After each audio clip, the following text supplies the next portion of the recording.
கட்சி, காங்கிரஸ் கட்சி, திமுக 75 ஆண்டுகள் பவளவிழா காங்கிற கட்சி, இப்ப முளைச்சிருக்கிற தாவேக கட்சி, எந்த கட்சி வேணாலும் எடுத்துக்கொள்ளுங்கள். 54 ஆண்டுகளில 31 ஆண்டுகள் ஆண்ட கட்சி அண்ணா திராவிட முன்னேற்ற கழகம். நீங்க ஆளப்போகிற கட்சி அண்ணா திராவிட முன்னேற்ற கழகம். இன்றைக்கு ஆட்சியாளர்கள் அந்த இயக்கத்தை எப்படியாவது முறைகொள்ளலாம் என்று நினைக்கிறார். அது அவருடைய எண்ணம். நினைச்சுட்டு போட்டா ஆண்டவன் பார்த்துக்குவாரு.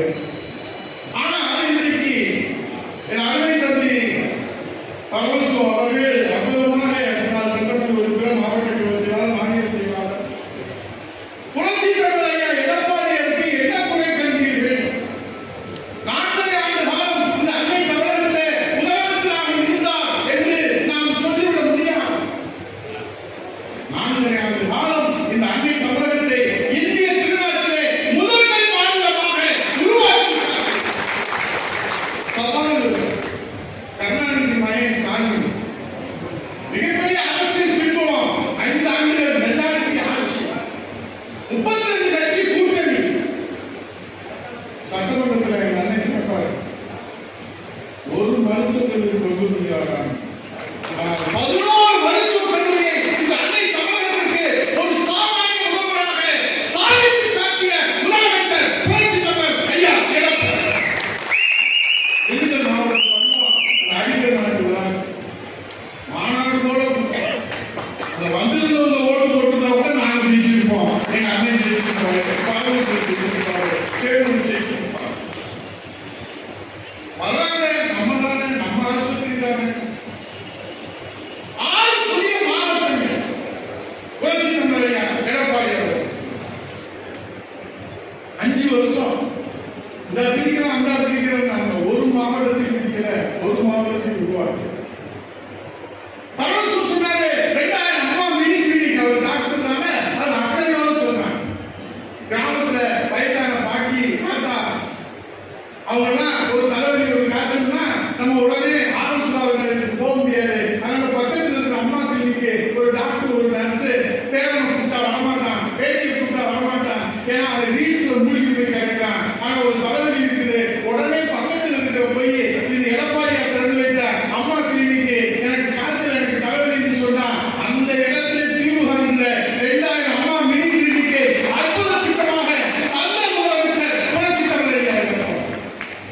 குடிமராமத்து திட்டம். இன்னைக்கு ஒரு நீர்வளத்துறையில் ஒரு அமைச்சர் இருக்கிறார்.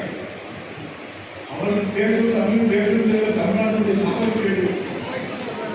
அவர் தான் முதலமைச்சர். அவர் வரும்போது கேட்கிறாங்க, ஐயா காலையில தண்ணி வரலையா, ஜூன் மாசத்துக்கு தண்ணி வரலையா, ஜூலை மாசத்துக்கு தண்ணி வரலையா? ஐயா ஜூன் 12 காலையில தண்ணி திறக்கலையா, மேற்குள்ள திறந்து விட்டாங்க. இந்த டெல்டா மாவட்டத்துல 5 மாவட்டம் நீங்க நினைக்காதீங்க, 12 மாவட்டத்துல 21 லட்சம் ஏக்கரியா அங்க பயிர் செய்யறீங்க. குறுவை சாகுபடி காய்ச்சி போய் கிடக்குறியா. 120 குடிநீர் திட்டங்கள், கூட்டு குடிநீர் திட்டங்கள் 21 மாவட்டத்துக்கு 5 கோடி மக்களுக்கு குடிநீர் ஆதாரமா இருக்கியா? காவிரியா? அந்த தண்ணி வருமா வராது? இந்த கேள்வி நீர்வளத்துறை அமைச்சர் இருக்காங்க. ஐயா மேலாளர் அணை கட்டணும்னு சொல்றாங்க. நம்மளுடைய இருந்து 3 கிலோமீட்டர் அம்மா ஆட்சி இருக்கும்போது வரல, எடப்பாடி ஆட்சி இருக்கும்போது வரல, அண்ணா திமுக ஆட்சி இருக்கும்போது வரல, இந்த வரைக்கும் ஆட்சி இருக்கும்போது வரல. இப்ப பூமி பூஜை போட்டாங்க. இப்ப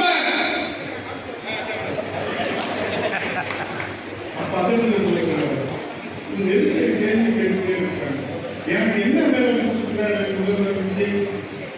விஜய் எங்கேயாவது வெளியே போனா இட்டுன்னு போய் இட்டுன்னு எப்படி ஒரு நீர்வளத்துறை அமைச்சர் நமக்கு 1 மணி நேரம் நீர்வளத்துறை மாநில கோரிக்கையில பேசினாரு. ஆனந்த் துஷ்யா துஷியா என்ன தெரியுமா? அது தொகுதி பேர். அவருக்கு அங்கிருந்து விரட்டி விட்டாருங்க. அங்கே புஷி தொகுதியில நாயக்கங்களை விரட்டி விட்டாங்க. அவனை கூட்டு வந்து இங்க முதலிடத்துல உட்கார வச்சிருக்காங்க. சாவ பேர் இந்த தமிழ்நாட்டு. அவர் வந்து 1.5 மணி நேரம் பேசுறாரு. தம்பிகளை அதை போட்டு பேசுறாரு. பரமசு இந்த செங்கோட்டை எப்படி வந்தா தெரியுமா? இந்த அருள்ராஜ் ஐஆர்எஸ் எப்படி வந்தா தெரியுமா? இந்த தேசிய ஏசிடி பிரபாகர் கேட்ட தொகுதி நாங்க கொடுக்கல. இங்க இருக்கிற ஒரு நிர்மல்குமார் எப்படி வந்தாரு தெரியுமா?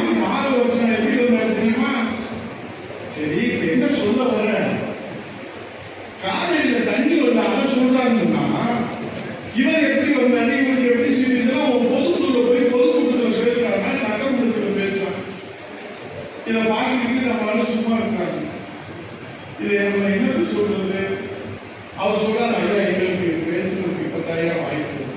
விஜய் நீங்க சாதாரணமா நினைக்காதீங்க, அவர் ரொம்ப நல்ல ஒரு யார்.